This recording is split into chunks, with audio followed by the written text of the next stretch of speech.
Local Enterprise Partnership AGM is a fantastic opportunity for people who really care about where we live, about how our economy works, the jobs for the future, to come together to discuss our plans for how we can make this a more productive, greener economy.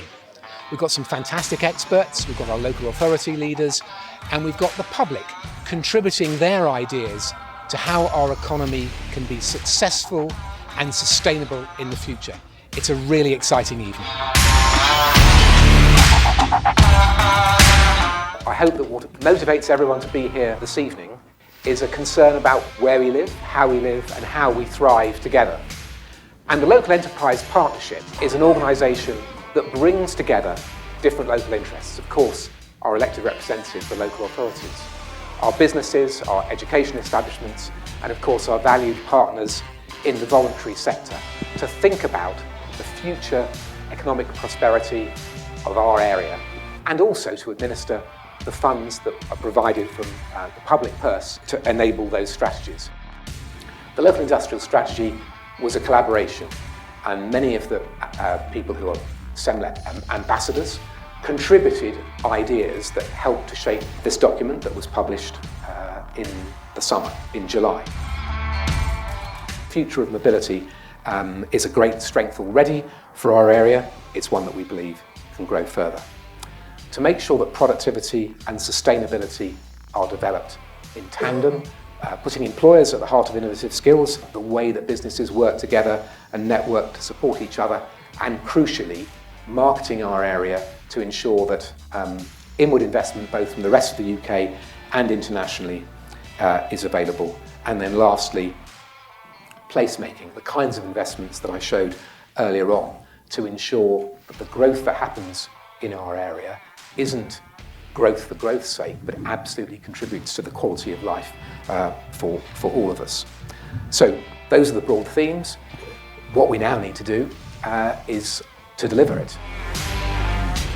So my question is that if we can't connect the whole country with the internet, especially in the rural area, how on earth are we going to get all the charging points for electric cars, with regard to making sure that all the developments from now on build carbon neutral housing?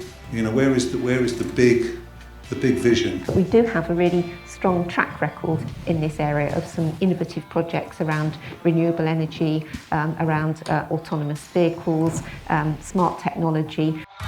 So I think there are three things. One, obviously, be involved in the industrial strategy.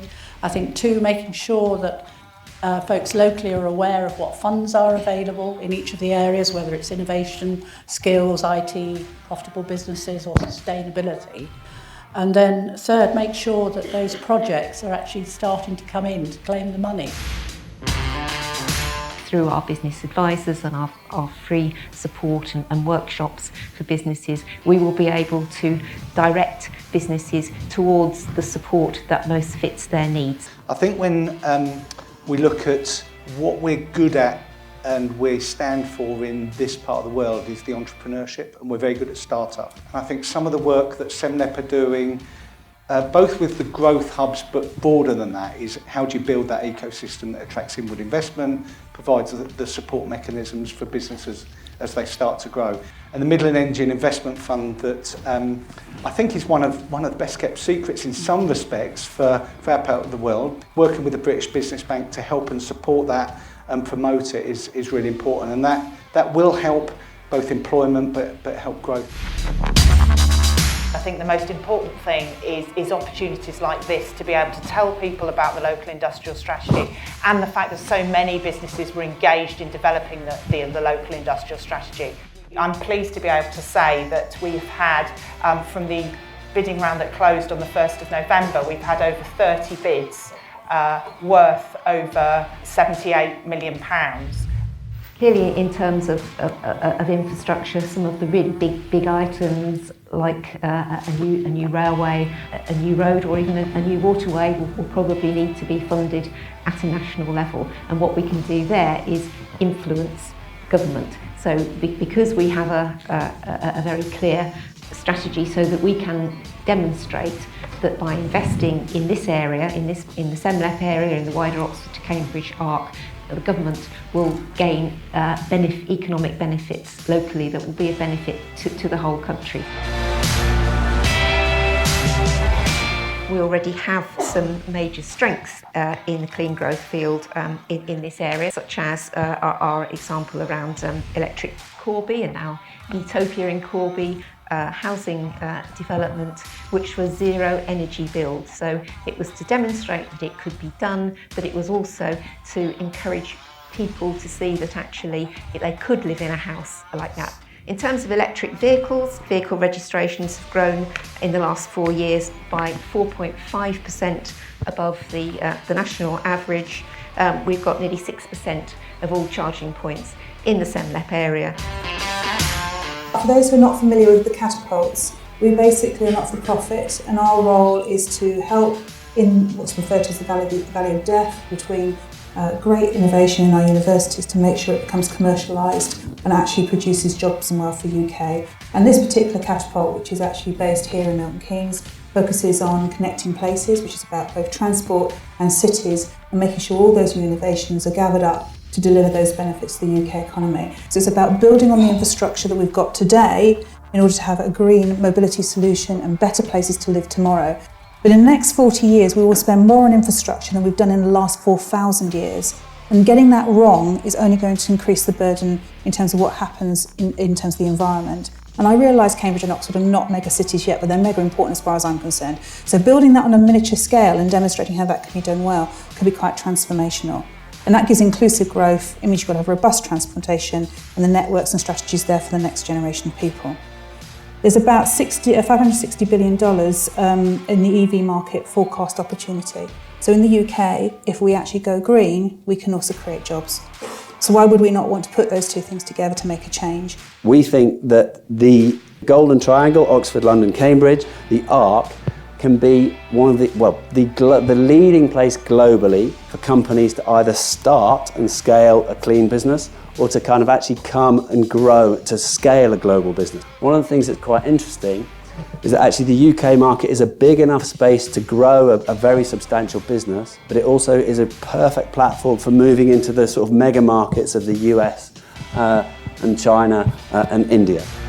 I work for the RSPB, and I've worked for the RSPB for about 15 years now, and I've worked in different parts of the country.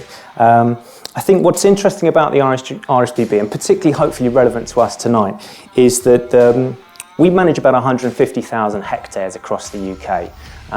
We have over 1 million members, and then more importantly, on your doorstep here, we have about 85,000 members that live here locally. We manage about 4,000 hectares, and our headquarters is based in Sandy. Now, the purpose of what I wanted to talk to you about today was really to talk about the ARC and to talk about placing nature at the heart of that. Now, whether or not you like birds, you might like a kingfisher, you might not like a pigeon, whatever it is, these things are a fabric of our very being, in as much as they provide ecosystem services. So whether it's the air that we breathe, the water we drink, or the food that we eat, pollinators, so on and so forth. These are critical functions for us. What I'm looking for is that when we look back at this in, say, 20 years, 30 years' time, that we can say that the natural environment is measurably better off as a consequence of that economic growth, not despite it. Because that's how we've been operating in many parts of where we are in the UK. This has got 60% green space in association with the housing development. You've got hedgehog runs, you've got great native planting, you've got swift bricks and bat boxes in the buildings that they can buy for their homes. There's also 100 hectares of a nature reserve that's attached to it. There's corridors that run through it. And the houses are selling like hotcakes, okay? So they're going fast. So it's good for the business in terms of Barratt Homes. It's great in terms of what we can demonstrate, what you can build. What I'd like to see is that this isn't just a one-off, okay? And I think we could all probably think that this should be something that we should be looking to have in many of our developments, because these things are important. This is where we grow up, this is where we live, this is where our children play.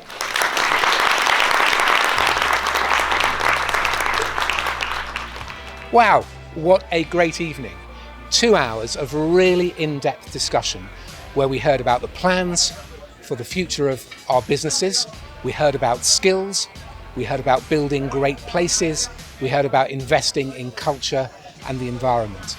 And we heard a fascinating discussion about the balance to be struck between growth and a clean, sustainable environment. It really excited me that our area can be an exemplar. It can be the place where the green future for the UK and the world is created and delivered. And I just want to get on with delivering the ideas that came up this evening.